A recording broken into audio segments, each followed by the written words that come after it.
If I could put a title on this Bible study, I would title it Plant Your Faith. Plant your faith. I'm a guy who like to look up words, so I like to, a word catch my attention. I want to look it up. I want to go a little deeper in it. And so that word diligently stuck out to me. And it has several different meanings, but they all mean the same thing.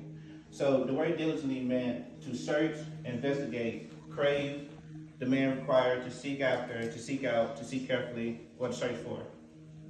And out of all the definitions, one of the ones that really stuck out to me is to investigate.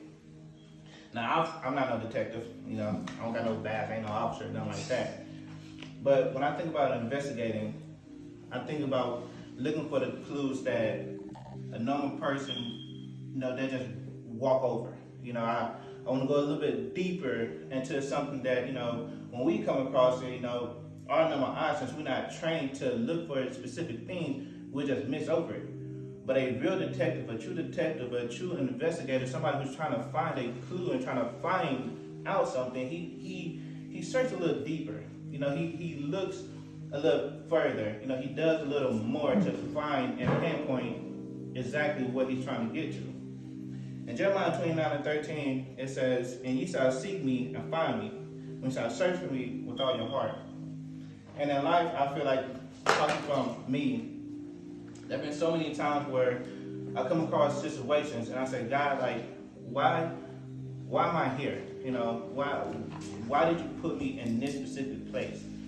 And then and sometimes we come to a certain place and it feel like we come to this great big gap that seems like it just can't close it. We can't get past it. We can't get over it. And I like to search up words. So obviously we all know what gap means. But I took the liberty to search it up anyways. And that word gap means a space in an object or a space between two objects. So when you think about gap, it's literally got a hole in this water bottle. There's a little gap in there. Or at a ditch, there's a gap. There's one point, then there's another, but then there's a space right in between that. And if we're not careful, we can allow life fill those gaps. And what I mean by that is we all go through something. Every last one of us. We've all been through things. We've been hurt. And you have a relationship that your boyfriend or girlfriend cheat on you. Well, now you're filling that gap with trust issues. You have times in life where you just grow up in a home that wasn't ideal.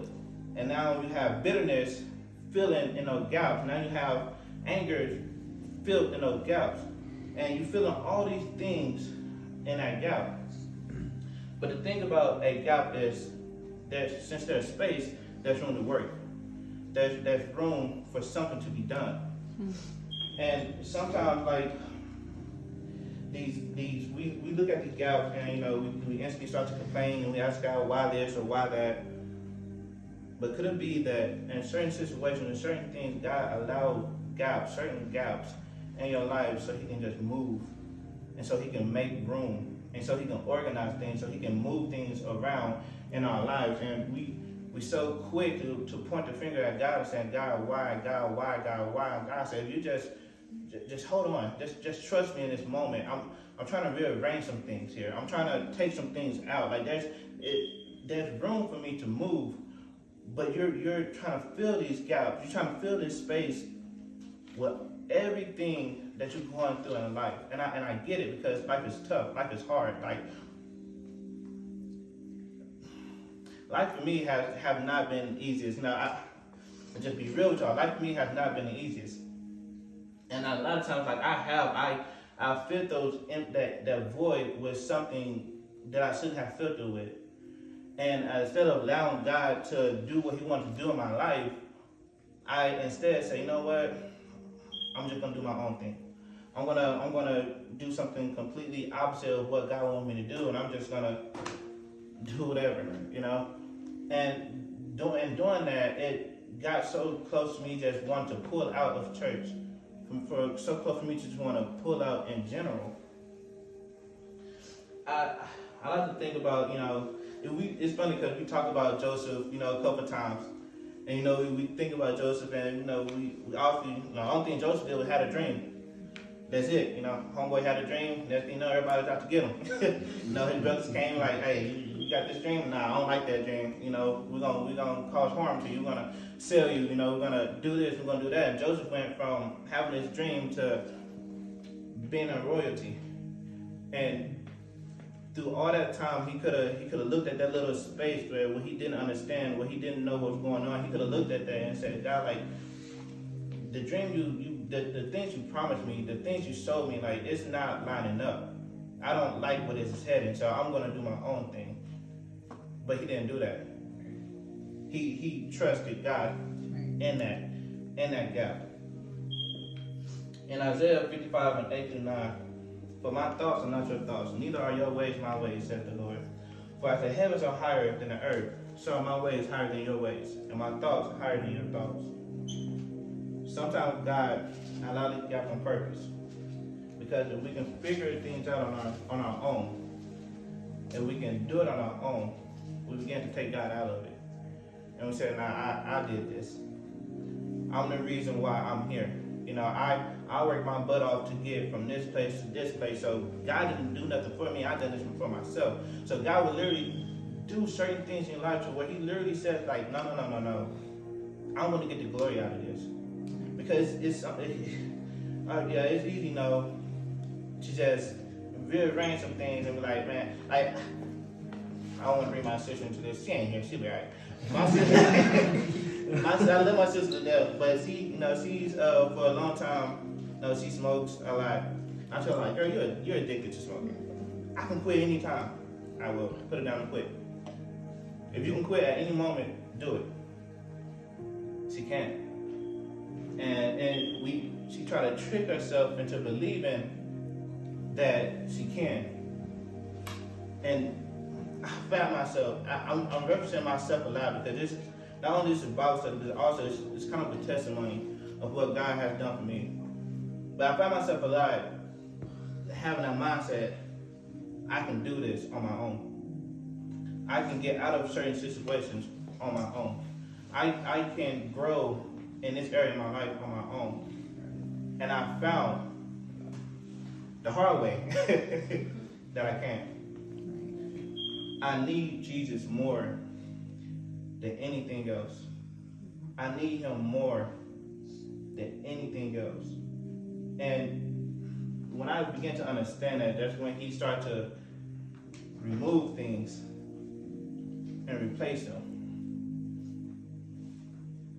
And he started to begin to close the gap. It is funny. Oh man. We can easily push God away, and we can form a bigger gap between ourselves and him. And this is kind of what I was doing. Like we can get to a place and we can just begin to say, you know what, like, I got this. We begin to push God away. I'm saying, God, like, let me take control of this. Like, let me handle this, because like I feel like I can do it. It's not that big. It's like it's something I can get over. Like it's something I can handle.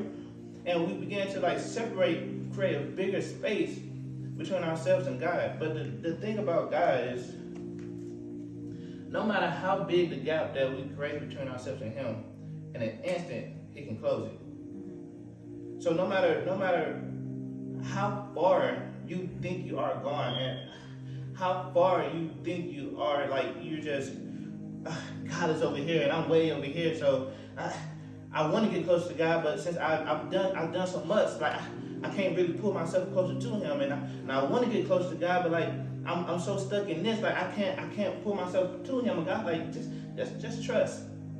It doesn't matter the gap that you try to create between me and you. I in an instant I can close that. And a snap of a finger, I can close that. And like sometimes we just get in our heads like, man, like God, I don't know. And God said, I do. Just trust me. In Hebrews 12:2, looking unto Jesus, the author and finisher of our faith, who for the joy that was set before him endured the cross, despised the same, and is set down at the right hand of the throne. In Proverbs 4:25 through 27, let thine eyes look on, and let thy eyelids look straight before thee.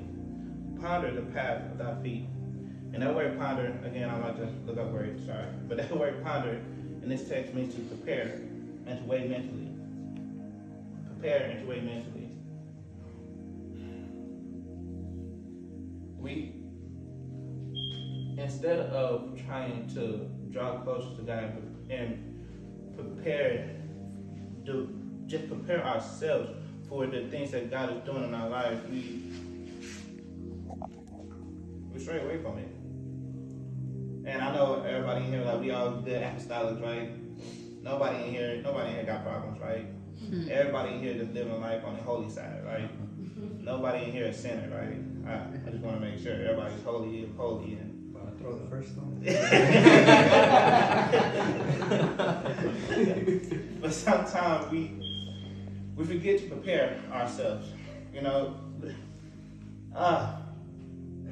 something as simple as you know, just reading the word. You know, praying, fasting. I'll be honest, I struggle with fasting. And I be hungry, you know. Boy, I eat. I be hungry. So fasting is difficult for me. But I have to prepare. I have to God, like, draw me closer to you. You know the purpose you have for me. You know the direction for my life. Like, you know where you want to take me. Help me to prepare for the greater things that you have for me. I don't want to stay lukewarm. I don't want to stay in this place that's so idle and there's no movement, there's no working, there's nothing but stillness. God, help me, prepare me, and lead me. And finish off that verse. And let all thy ways be established. Turn not to the right hand nor to the left. Remove thy feet from evil. You can literally be walking towards God while your eyes fixed on the world. And you can be walking towards the Lord while your eyes fixed on this world. But in doing so, it can cause you to lose sight of God and the plans He has for you. Let me put it this way. Say if I'm walking, I'm just walking straight. And I'm looking directly here. But I'm walking over here. I'm not paying attention to nothing that's going on over here. I can't see what's going on because my eyes is looking one way, but I'm walking towards a completely different way. And doing that is so that you're going to find yourself. You're trying to focus on the Lord, but you want a part of the world at the same time. You're trying to, God, I feel your draw, but like I feel the draw of this too.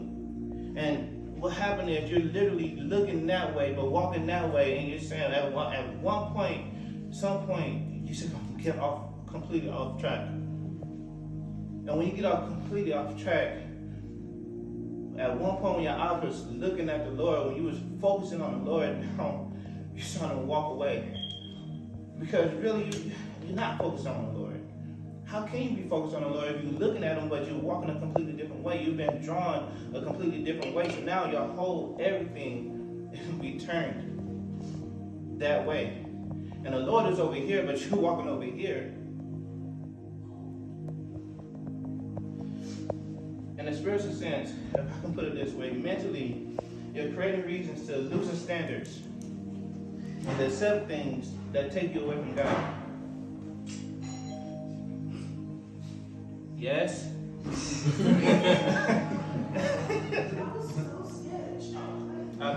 That's Shelby, ain't it? Yeah. All right. Anyways, mentally you're creating reasons to loosen standards and finding reasons to accept things that take you away from God. So, I put it like this, it's a thought before it becomes an action. You're already thinking things.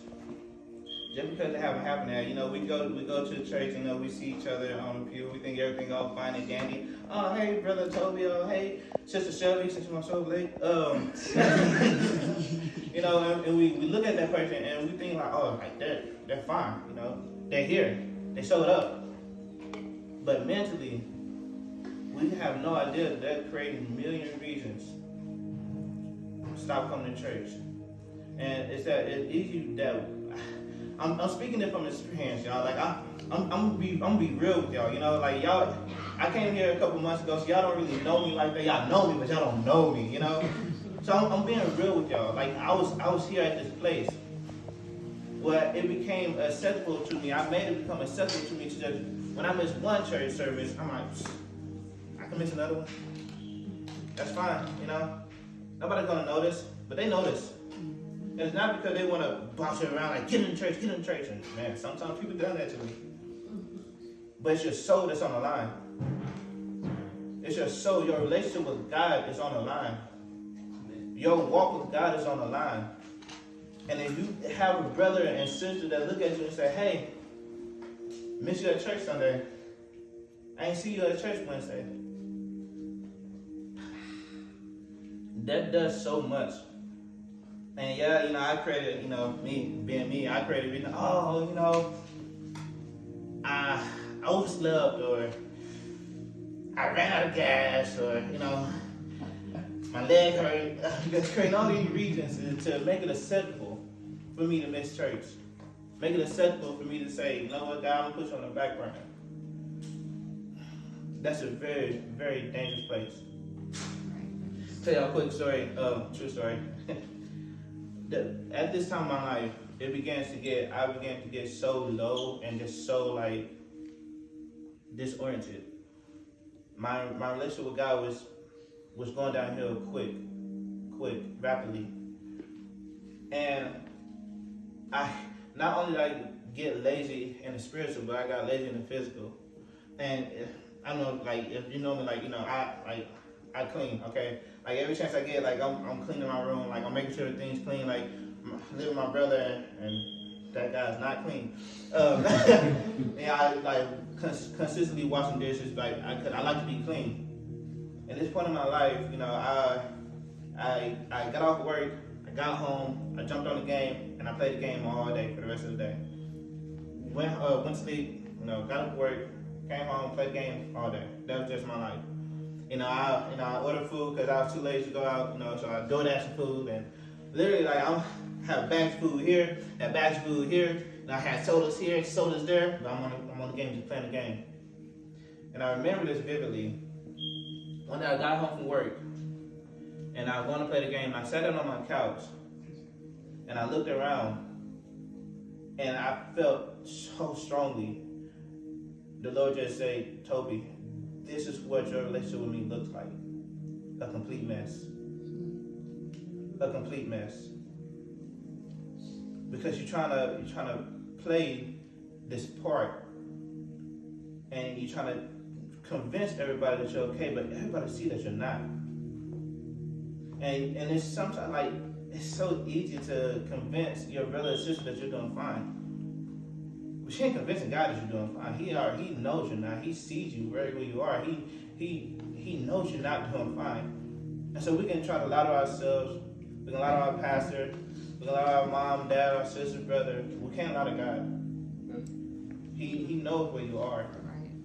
It's good. And so in that moment, literally, like it shook me. It did. It shook me, and I'm like, God, I'm sorry. Fix me. Clean me, purify me, because I cannot live a lukewarm life and be,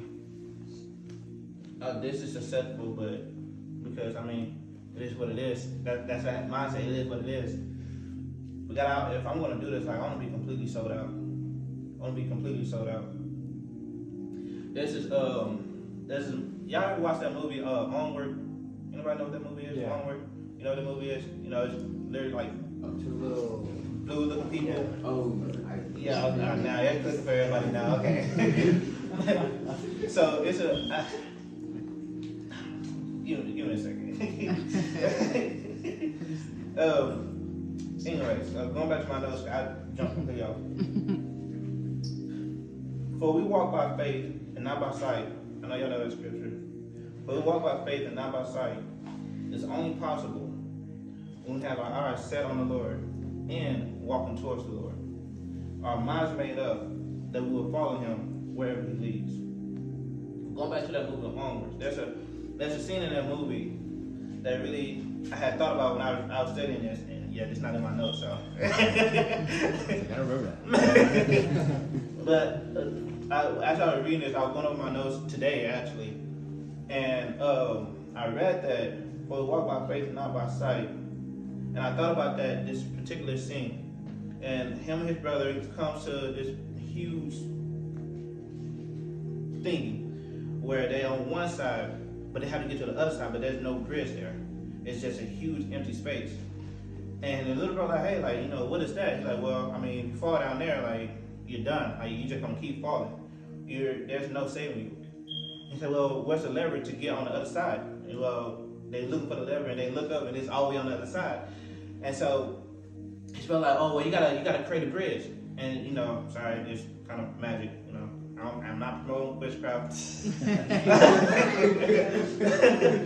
But he said you gotta do this spell, and it's like a bridge that you gotta create to get to the other side. So okay, so he gave him the spell to do, cast the spell, and nothing showed up. It was empty. He's like, well, what happened? Where's the bridge? He said, well, you gotta. If you believe the bridge is there, then it's there. You just gotta move. You gotta take that step. And he's like, nah, you know. And sometimes, and we do that sometimes. You know, we get to a place like, and God's like, hey, like, I got you. You know, take that step. And we look, nah, and we don't want to move. We don't want to step. And so in this movie, he cast a spell. And he took the first step and he fell. But before that, you know, they tied a rope to him. He's like, I got you. You know, I got this rope. I got the rope. You good? You're scared. Got a plan B. Got a plan B. So if you fall, got a plan B. He fell, he needed that plan B. Because if he didn't, he'd be dead. Anyways. So he pulled him up. He did it again. He took the first step. Okay, I'm good. Took the second step. And he fell. He's like, oh. And bro, like, you gotta believe with every step. We can't half-heartedly walk with God. When we're walking by faith and not by sight, every step we take, even though we may not see it, even though we may not understand, even though it's scary, we gotta trust him. That he's gonna catch us, he's gonna lead us, he's gonna guide us, he's gonna protect us, and he's gonna keep us from falling. Because his grace and his mercy is so powerful that even if we did fall, he's gonna catch us. You know, he's gonna get back up. I got you.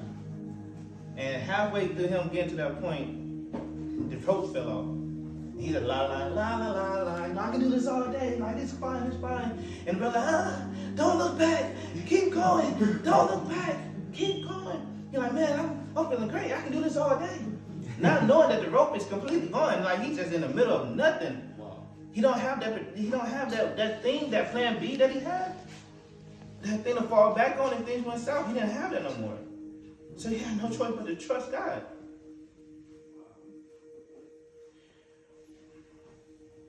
Let go of that plan B. Whatever that looks like, that you want to hold on to fall back. If this doesn't work with God, if this doesn't work, don't worry about it. I got a plan B. If I don't make it over, I got a plan. I got something that's going to catch me. I got something that's going to say, I got your way didn't work, so I'm going to go back to this way.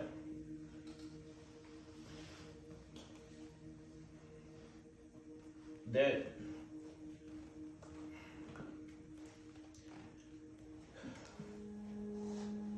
when you jump in, you jump all the way in.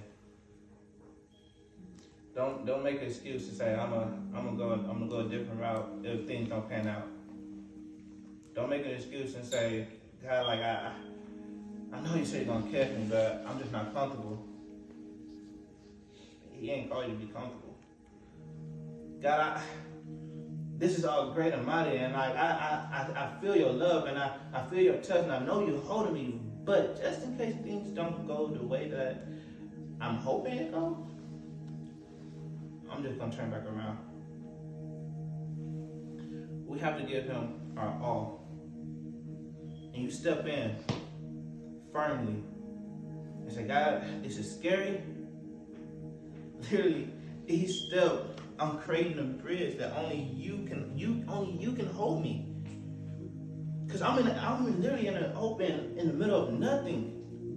I don't know what's the next step, but He does. And so we trust Him. He's literally gonna carry us through each and every step. Each and every step. And wow, I'm not even on my notes no more. My bad.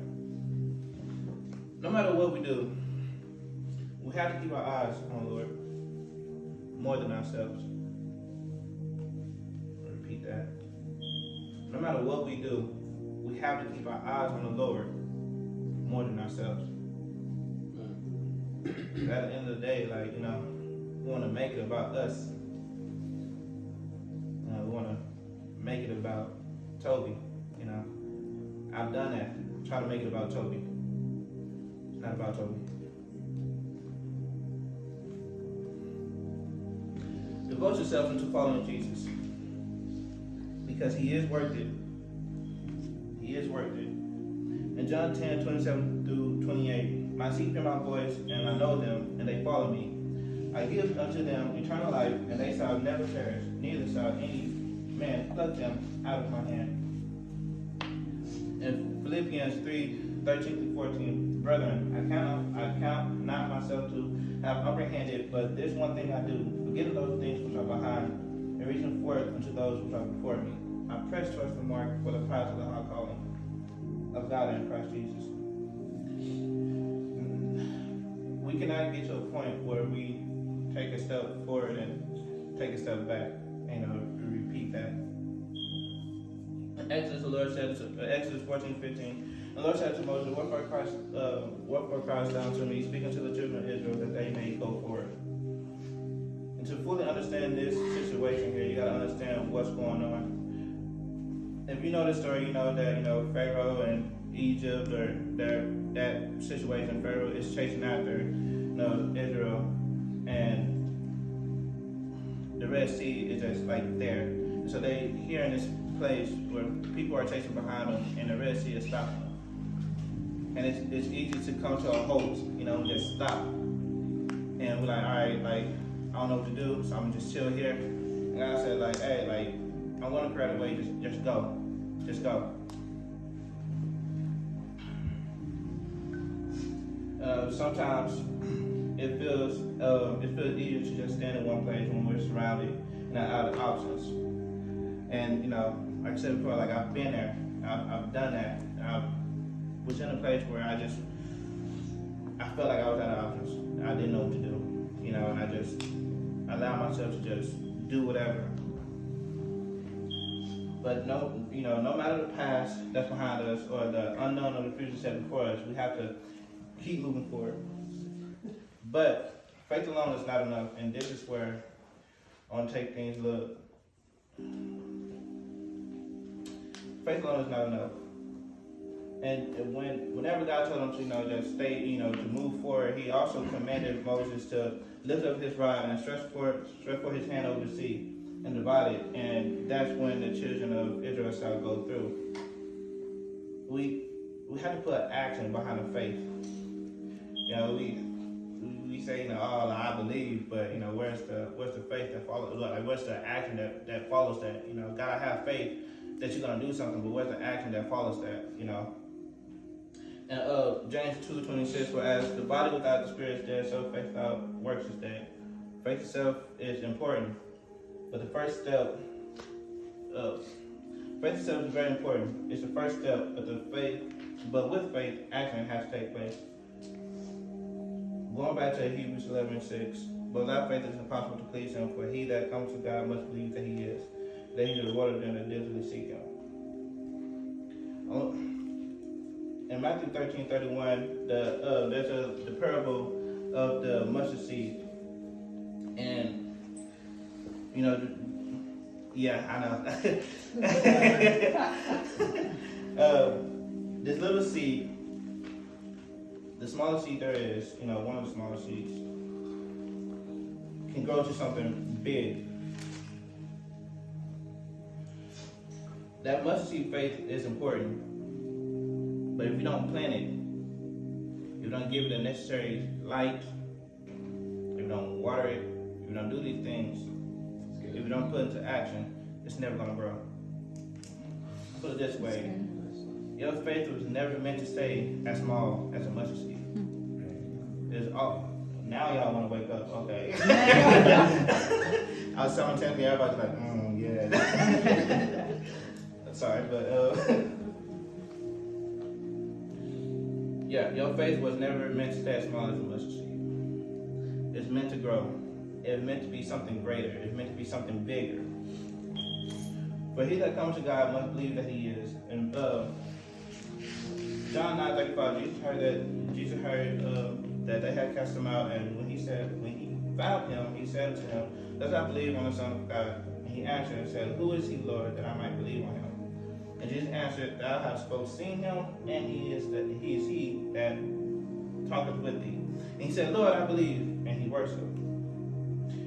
I want to go back. I don't know if y'all know this story, this blind man particular story, but in the beginning of this story, they come across this man, and the disciples like, hey, like, Lord, who is this guy that, why is he blind?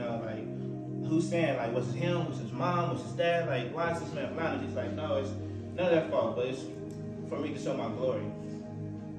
And so Jesus, spat in, the mud or dirt, made some clay, slapped him on his eye, and said, go and wash it. And I pulled a seal out. I'm Toby. I'm just a man. Somebody who came up to me, put some mud, spit, clay on my eye, and told the brother, hey, go wash this pool right here, and you'll come back seeing. I don't know about that. But that's what faith becomes an action. If he would have just said, oh nah, this is kind of weird, let me get this off my eye, that don't feel right, and went about his day, he would still be blind. And sometimes, we say, God, I believe you're gonna make a way.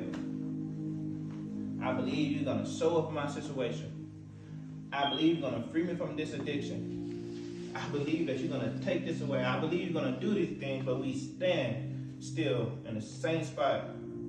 I believe it, God, but I'm not gonna put no action forth that shows I believe you're gonna do this.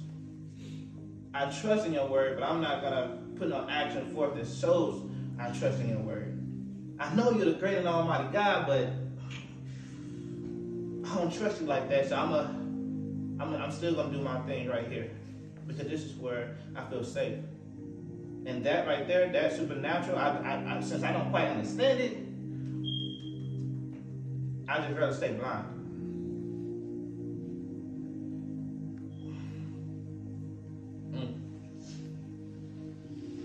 Hebrews 11:1. Now faith is the substance of things hoped for, the evidence of things not seen. Substance means the quality of confidence will lead one to stand under and endure or a person. And this person is Christ Jesus. And evidence, as we know, simply means proof. So if I can re-say that, Hebrews 11:1. Now faith is standing under Jesus Christ for the things hoped for and the proof of things not seen. Something happens when we say, God, I'm going to stand under you. And I'm gonna place myself in a situation that even though I may not understand and there's things I don't see yet, but I know you're moving and I know you're gonna do something. So I'm planting myself where you are. And where you take me, that's where I'm gonna go.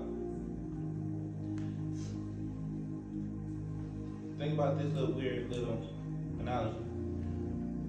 Say you've got an umbrella, everybody used an umbrella before, right? Raise your hand if you use an umbrella. Praise God. You never used an umbrella? I'm just thinking that. I'm just gonna. I got the list up. Alright. So, for those of you who have used an umbrella, I'm sorry. what is an umbrella meant to do? Thank you. It's meant to protect you from the rain. It's meant to keep you from getting wet, keep you dry, and all that good stuff. But what if that umbrella don't work like it's supposed to? What if you struggle with opening it up and got little holes in it, little patches? Most of us would just throw it away, right? Just go get a new one. But a person who's crafty, a person who knows how to fix things, he's gonna look at that and says, well, there's damage, I don't want to buy another one, so I'm just gonna fix it. Now there's a couple of holes I can patch up, that's fine, because if I can fix it, it's still gonna work. It's still gonna protect me from the rain. It's still gonna do what it's meant to do. It's still gonna do what it's designed to do. So I'm gonna fix it. With an umbrella, the thing about an umbrella, if it's big enough, not only can it protect you, but it can protect a few other people. The same thing can be said about a tree, going back to the mustard seed, that provides shelter and food for birds. It provides a home and all these things. Trees are meant to do all those things. What I'm trying to say is, that small amount of faith, when it's planted, it begins to grow. And where there once was damage and hurt and trauma, abuse, drug users, all these different things, all that stuff once lied, Jesus becomes a fisher-upper in those situations. He begins to move and he begins to work and he begins to do things. And that small amount of faith that once was a seed began to grow. Why? Because not only are you putting in action, but God is starting to put in action. And that's when that faith begins to grow.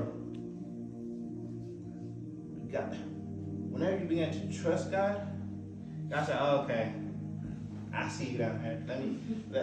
Let me step into that. And when he steps up and he steps in and he starts to do things in our life, he starts to take things away, things that we had such a grip on us, such an addiction on us, such a stronghold, and he begins to break those things. Oh, hold on, God, I see you. Let me take another step. And he begins to break something else. He's still doing it. He's still making a way. Let me take another step. And when that rope falls off, you don't even realize that rope is gone because you is so focused on what God is doing in your life and the things that he's breaking that plan B that you had, you didn't even realize that it was gone. Because your mind is made up that I'm going to follow him because he's continually to make a way in my life. And I was so bent on trying to make a way for myself and trying to do things my own way that when I began to trust God, literally each step, not only did I get closer to him and closer to him and closer to him, but that plan B went away, and now there's nothing else to go back to. Literally, in that scene, to me, it was so crazy because not only did he not realize that rope was gone, but if he would have turned around and saw that it was gone, his focus would have been completely off God. He'd have fell. I heard a quote on a show I was watching last night, and it hit me so deep. She's a drug addict, and she went in to try to do a drug bust, and she ended up getting caught, and she got shot in the head. She survived, and she looked at her husband, and she said, "I didn't know rock bottom had a basement." And that hit me because I've been at rock bottom and deeper. I didn't realize rock bottom had a basement. But even still, it wasn't deep enough where God couldn't pull me out of it. Nothing that we go through, no matter how far we dig ourselves and dig ourselves and dig ourselves, it would never be too deep where God cannot reach you. You never, and I hear this so many times, I feel like I'm too far gone. You're never too far gone to where God cannot reach you. It's good.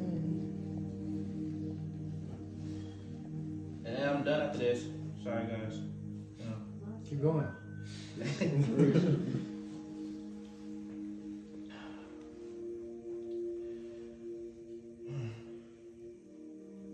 Whenever that faith starts to grow, going back to the umbrella, whenever that faith starts to grow, not only are you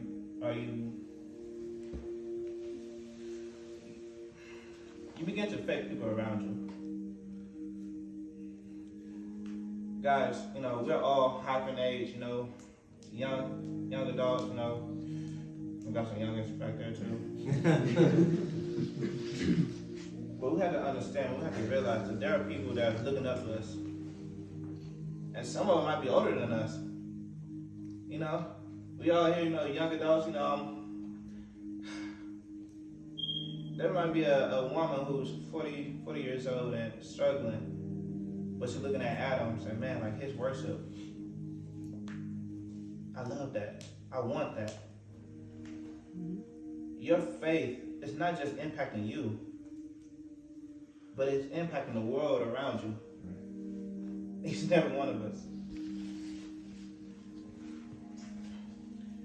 And this last statement, when you begin to plant your faith, not only does it move mountains, because faith does move mountains, but it also causes God to move. Your faith causes God to move. And I'm done.